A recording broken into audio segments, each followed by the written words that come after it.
మీరు సంతోషంగా ఉండాలన్నా, ఈ 2 కుటుంబాలు బావుండాలన్నా చాలా జాగ్రత్తగా ఆలోచించి మరీ అడుగు వెయ్యాలి. మా మీద నమ్మకం ఉంటే నువ్వు కాస్త నిదానంగానూ ప్రశాంతంగానూ ఉండాలి. ఎలా ఉంటాను ప్రశాంతంగా? పోయింది, సర్వనాశనం అయిపోయిందే. మీరందరూ బాగుండండి. నా జీవితం ఎట్ట నాశనం అయితే మీకెందుకో. రేయ్ రేయ్ బలజే,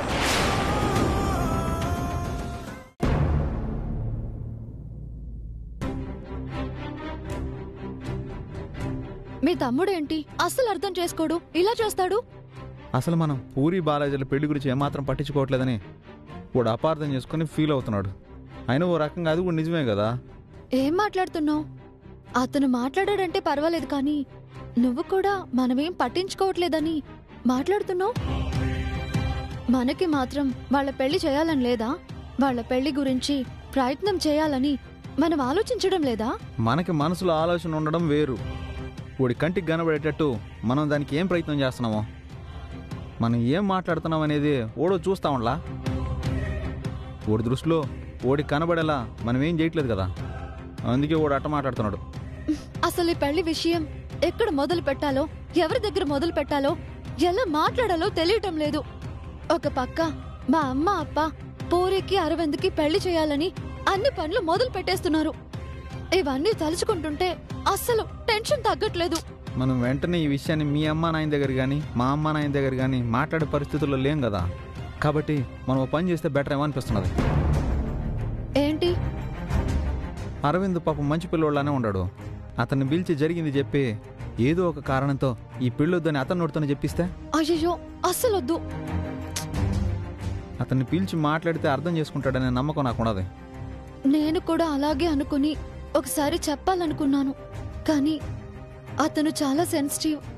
పొరపాటున ఆయన ఎమోషనల్ అయ్యి ఇంటికొచ్చి మా అమ్మ అప్పని 4 మాటలని ఇలా మోసం చేస్తారా అని అన్నాడంటే అదింకా పెద్ద ప్రాబ్లం అయిపోతుంది. ఇంట్లో చెప్పకుండా సపోర్ట్ చేయమని ఆ అబ్బాయిని కొంచెం రిక్వెస్ట్ చేసుకుందాం. అతను అర్థం చేసుకుంటాడేమో. అర్థం చేసుకుంటాడేమో అని మనం ఒక ఛాన్స్ తీసుకున్నాము అంటే ఇంకా చిక్కుల్లో పడిపోతాం. అతను అర్థం చేసుకుంటాడో లేదో ఆ విషయం మనకి తెలియదు కదా.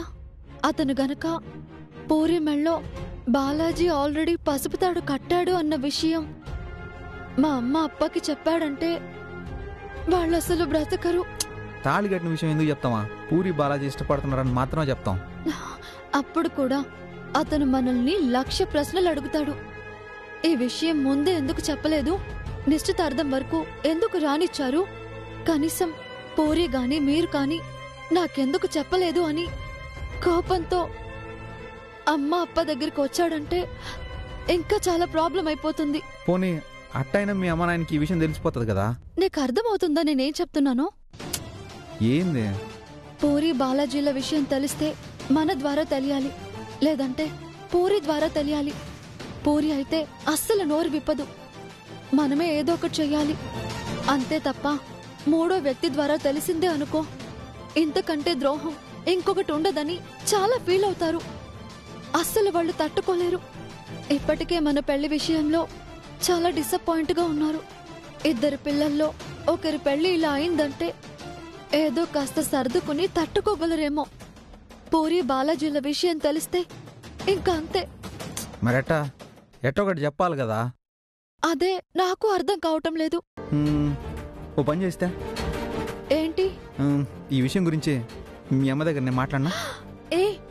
ఏం మాట్లాడుతున్నావు నువ్వు? కొంపలంటకు పోతాయి, వద్దు. పోనీ నువ్వు మాట్లాడా? అమ్మో. ఓరే, నువ్వు మాట్లాడు నన్ను మాట్లాడి నీవో ఇంకెట్టా వాళ్ళకి చెప్పాలి కదా. ఇప్పుడంత ధైర్యం లేదు.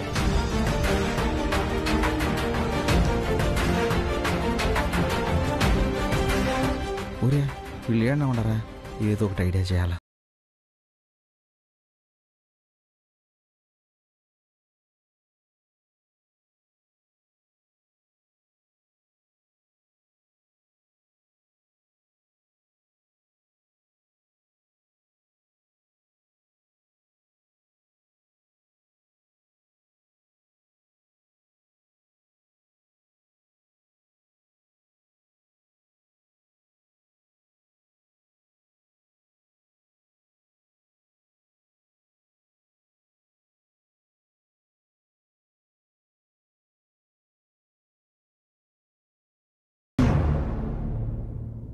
గీత, నాకు గమ్మత్తైన ఆలోచన వచ్చిండదబ్బా. ఆ, ఏంటి? ఏం లేదు, ఇప్పుడు మీరున్నదే ఇద్దరు అక్క చెల్లెళ్ళు. మీరిద్దరు చెరో చోట ఉండడం ఎందుక? ఇద్దరు ఒకే చోట ఉంటే బాగుంటది కదా.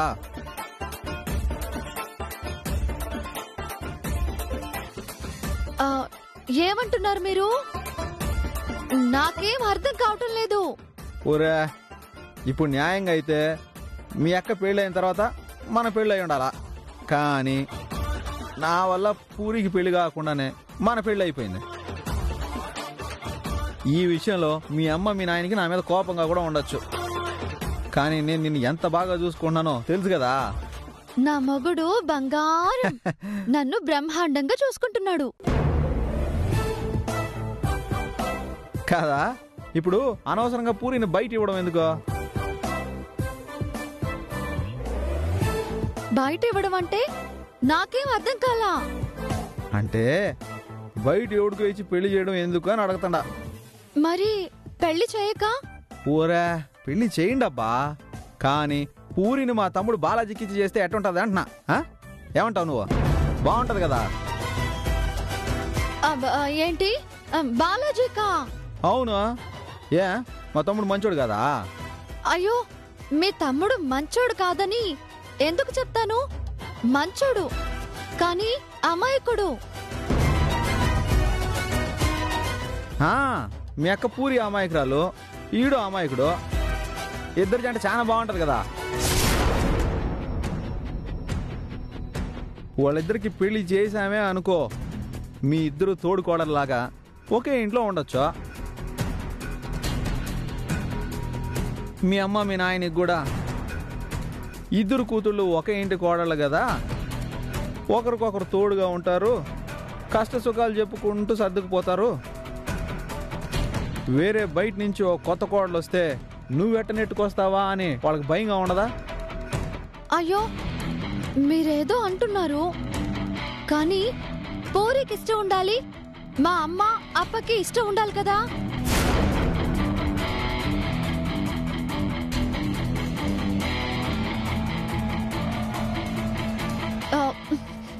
ఏమయ్యా, ఏం మాట్లాడుతున్నారు మీరు? అయ్యో అత్త, ఏం ఉండరు మీరా? అంతా వింటూనే ఉన్నాను. అసలు నువ్వు మాట్లాడేది ఏమైనా పద్ధతిగా ఉందా? నేనే మాట్లాడినా అత్త, తప్పుగా ఏం మాట్లాడలేదా? అసలు ఇంకో అమ్మాయిని కూడా ఈ ఇంటి కోడలుగా చేస్తామని నువ్వెలా అనుకుంటున్నావు? ఇప్పటికే ఒక కూతుర్ని ఇంటి కోడల్ని చేసినందుకు గుండెలు చేతిలో పెట్టుకొని ఈ పిల్ల ఎలా నెట్టుకొస్తుందిరా భగవంతుడా అని ప్రతిరోజు దేవుడికి మొక్కుకుంటా ఉన్నాను. అసలు మీ అమ్మ దగ్గర ఏ కోడలైనా సుఖపడుతుందా? మీ వదిలుంది, ఏ సుఖపడుతుంది? పెళ్ళై సంవత్సరమైనా పిల్ల పీచు కూడా లేదు. దానికి కారణం ఎవరు? పోనీ నా కూతురు రెండో కోడలుగా వచ్చింది. ఇప్పుడు ఇక్కడ మేమేదో 4 రోజులుండి మీ దాటికి తట్టుకొని పోరాడుతున్నాం కాబట్టి ఆ మాత్రమైనా ఉంది.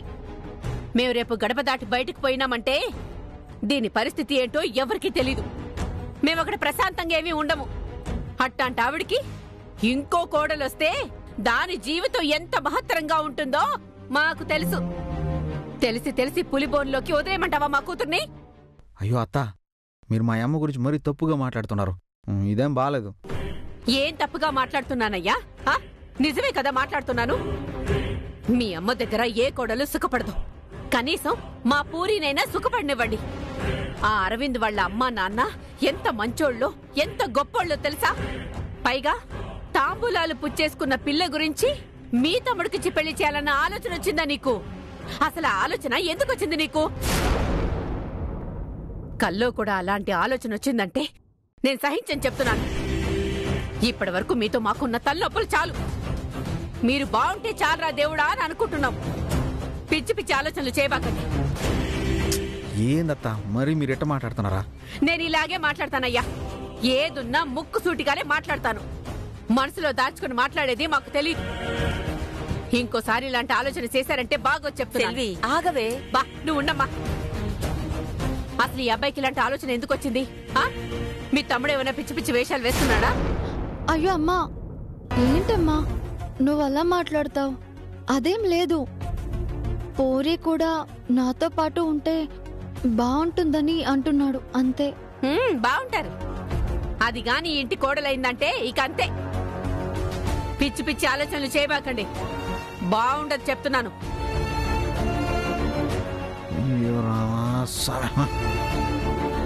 మీ అమ్మాయి ఎట్ట మాట్లాడుతుందా? ఇప్పుడు నేను తప్పుగా ఏం మాట్లాడినా? బాబు, దానికి మనసులో ఏముందో అది వస్తది. కానీ ఒక్క విషయం గుర్తుపెట్టుకో, మీ తమ్ముడున్నాడే ఒట్టి కోతి. అతను తిన్నగా ఉండే మనిషి కాడు. అతి చేష్టలు అతనును. ఏందివా నువ్వు కూడా అట్ట మాట్లాడుతున్నావా? ఉన్నదే చెప్తున్నాను. పూరికి అరవింద్తో నిశ్చయం కాకపోయినా ఈ ఇంటి కోడలిగా చేయడానికి మాకెవ్వరికీ ధైర్యం లేదు. గీత వాళ్ల నాన్న దగ్గర ఇలాంటి విషయాలు మాట్లాడావంటే ఏం చేస్తాడో కూడా తెలీదు. పనికిరాని ఆలోచనలు చేయబాకండి.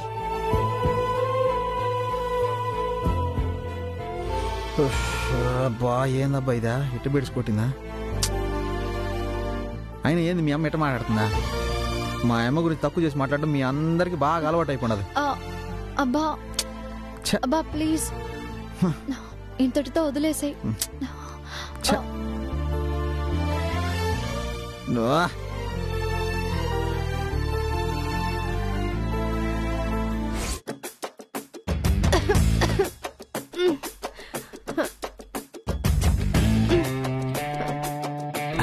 అమ్మని ఇప్పుడు అమ్మ ఇంట్లో లేదు. పిల్లలతో సరసలానికే ఇది సరైన సమయం. రారా సరసకు రారా రారా లక లక లక లక లక లక లక లక మే లక్క. ఏంది మే నీ లెక్క? నీకు బాగా ఎక్కింది తిక్క. మొగుడొస్తే ఎంచక్క మురిసిపోవే నా చుక్క. ఆహా, అత్తొస్తే చీరుస్తాది నీ డొక్క. అబ్బా, అమ్మ లేదా ఇంట్లో? నువ్వు వాలిపోవే నా ఎదలో. అబ్బా ఏయ్, పని చేసుకుంటా ఉంటా, వచ్చి చిరాకు పెట్ట మాకు. పోట. ఏం పని మైదే? దుమ్ము దులుపుకుంటా? ఈ తాకడికి వచ్చిన పాసామలు దులుపుకుంటా ఏం చేస్తావు? మీ అమ్మగారు ఊరికే ఉండిస్తారా? ఇప్పుడు నేను వీటి దుమ్ము దులపకపోతే ఆ తర్వాత వచ్చి ఆవిడ నా దుమ్ము దులుపుతాది. నువ్వు పోసామి, ఆవిడతో ఎవరు మాటలు పడేది? మే మొన్ననే కదా జ్వరం పడి లేచినావు. ఇప్పుడు ఈ కష్టం అంత ఎందుకు నీకు చెప్పు? జ్వరం వచ్చి ముక్కి మూలిగినా పర్వాలేదు గాని మీ అమ్మతో తిట్లు తింటూ సచ్చేదానికి నేను మాత్రం సిద్ధంగా లేను. నేను నిన్నట్ట చూస్తా ఉంటే చాలా బాధగా ఉండదమ్మే. ఏదిటి నేను దులుపుతా టకటక. యో వద్దులే, ఇటీ చెప్తా. అరే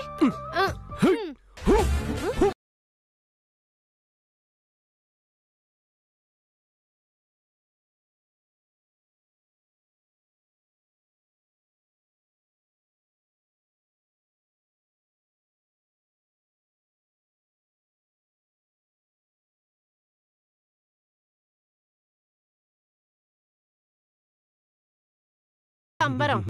ఈ సంబరం కాదు మే, సరసం. అట దూరంగా పో. అట్ట కాదమ్మే, మరి ఏంద్రా నేనింట్లో లేనని నీ ఇష్టానికి రెచ్చిపోతున్నావా? యాడున్నావు నువ్వు? రే, నేనింట్లో లేకపోయినా నా కళ్ళు మనసు ఇంటి మీదే ఉంటాయి. ఇంట్లో ఉండే ప్రతి తాకట్టు సామాన్లో నేనుంటా. ఈ అండాల నుంచి మాట్లాడుతున్నావు నువ్వు? ఒక అండాల నుంచి ఏందిరా, ఈడుండే ప్రతి సామాన్లో నేనుండా. నేను లేనని ఎదవేస్తాలేస్తాండవా? చీరేస్తాను. అమ్మా నాకు తెలుసురా నీ కోతేసాలో. అది పెళ్లికిస్తానన్న బాకీ ప్రతి అనా పైసలతో సహా ఇచ్చే వరకు దాన్ని నువ్వు ముట్టుకోవడానికి ఏం లేదు చెప్తాండా. అమ్మమ్మ ప్లీజ్ మా అమ్మమ్మ. యో ఏమైందబ్బా, ఏమైంది నీకు? నీలో నువ్వే మాట్లాడుకుంటా ఉండవు. నాలో నేను కాదు మే, అమ్మతో మాట్లాడుతుండా. అమ్మతోనా?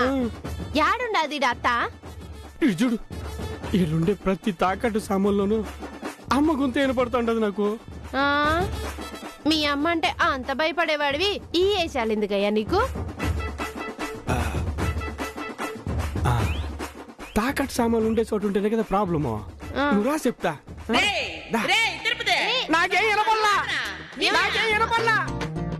ఏమబ్బా ఏంది ఈ రూమ్ లోకి తీసుకొచ్చినావు? ఈ రూమ్ లో ఒక్క తాకటి సామాన్ కూడా లేదు మే. ఇక్కడ ఫుల్ ఫ్రీడమ్. వదులు, ఇంట్లో పనులుండాయి, నేను పోతా. మే ఆగమే, ఆగమంటే లక్క. ఏంది? పెళ్ళి ఈ సంవత్సరం వస్తుంది. ఇంకా వారం రోజుల్లో మన పెళ్లి రోజు కూడా రాబోతుంది. అవును, నా జీవితం ఈ ఇంటికి బలైపోయి అప్పుడే సంవత్సరం అయిపోయింది. తిరిగి చూస్తే అత్తగారి శాపనార్థాలు తిట్లు తప్పించి ఏమీ లేవు. నేను చెప్పేది కూడా అదే మే. మన ఈ సంవత్సరానికి ఒక తీపి జ్ఞాపకం ఉండాలి కదా. అవునా? అయితే ఉండు, వంటగదికి పోయి ఒక బెల్లం ముక్క తెచ్చిస్తా. ఏంది మే నువ్వు? తీపి అంటే బెల్లం ముక్క కాదు, మరి తేనె. ఓ, తేనెనా? సరే, అదే తీసుకొని వచ్చి ఇస్తా. బా ఆగమే, నీ పెదాల మీద ఉంటదే తేనె. ఆ తేనె అవేం కుదరవు. పెళ్ళప్పుడు ఇస్తామన్న డబ్బులు కట్నం ఇచ్చేంత వరకు నువ్వు ముట్టుకోకూడదని అత్త ఒట్టేయించుకుంది. నేను వేలు కూడా తాకనివ్వను. అమ్మ మనల్ని భార్యాభర్తల్లాగా కాపురం మాత్రం చేయొద్దు గానీ లవర్స్ లాగా ముద్దు ముచ్చట్లు ఆడుకోవద్దని ఒట్టు పెట్టించుకోలేదు కదా. అదంతా ఏం లేదు, నువ్వు ఊరికే నీ మాటలతో మాయ చేస్తా ఉండవు. మాయ కాదు మే, లాజికల్ గా ఆలోచించా. మనం భార్యాభర్తలా కాపురం చేయకపోయినా లవర్స్ గా అయినా ఓ ముద్దు ముచ్చట ఉండాలి కదా. మే ఒక్క ముద్దు మే, ప్లీజ్ మే. నేనివ్వను. మే అట్ట కాదు మే, ప్లీజ్ మే, ప్లీజ్. నాకు సిగ్గు. సరే, నేను కళ్ళు మూసుకుంటా. అయినా సరే నాకు సిగ్గు. సరే, ఓ పని చేద్దాం. నేను కళ్ళు మూసుకుంటా, నువ్వు కళ్ళు మూసుకో. మెల్లగా ఒక ముద్దు ఇచ్చి. నా వల్ల కాదు. మే నేను కళ్ళు మూసుకుంటున్నా చూడు, నువ్వు కూడా కళ్ళు మూసుకో. మూసుకున్నావా? రెడీ? మెల్లగా నీ బుగ్గలు పట్టుకుని నేను దగ్గరికి తీసుకుంటా. ఓకేనా? రెడీయా? దా.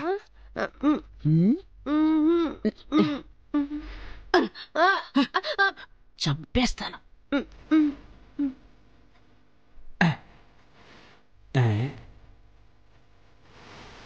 మేలాక ఏంది ఉన్నట్టుండి పావులా బిల్లంత ఉన్న నీ మొహం రూపాయి బిల్లంత పెద్దదైపోయింది. ఓ సిగ్గుతో ఉబ్బి తబ్బి భయపోయినట్టుంది. అంతేలే, ముద్దు అంటే అంతే కదా. దా బిగుసుకుపోతావింది. దా దా దా.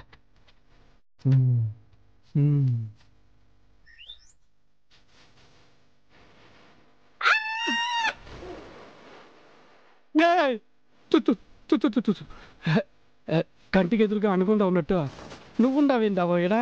రే, వెదవేషాలు వేసావంటే చీరేస్తాను. కట్నం బాకి ఇచ్చేదానికి లేదు గాని సరసాలు కావాల్సి వచ్చినాయి. సరసాలు అంతా చూస్తూనే ఉండా. వెదవేషాలు వేసావంటే మీ అమ్మకి చెప్తా. వద్దావా? బుద్ధిగా పడుండండి. నువ్వేందమ్మి?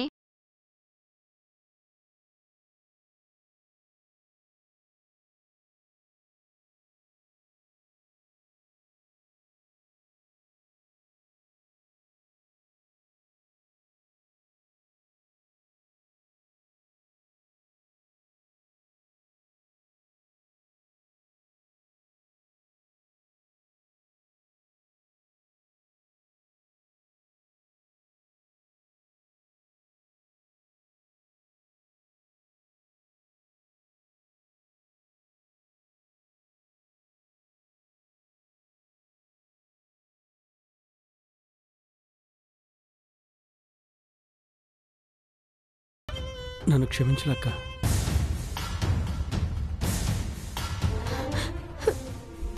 నీ ఆశల్ని అన్నిటినీ చంపుకొని ఉంటున్నావు. ఈ ఇంటికి కోడలుగా దర్జాగా ఉండాల్సిన నువ్వు పని మనిషి కన్నా హీనంగా ఉన్నావు. నన్ను క్షమించు.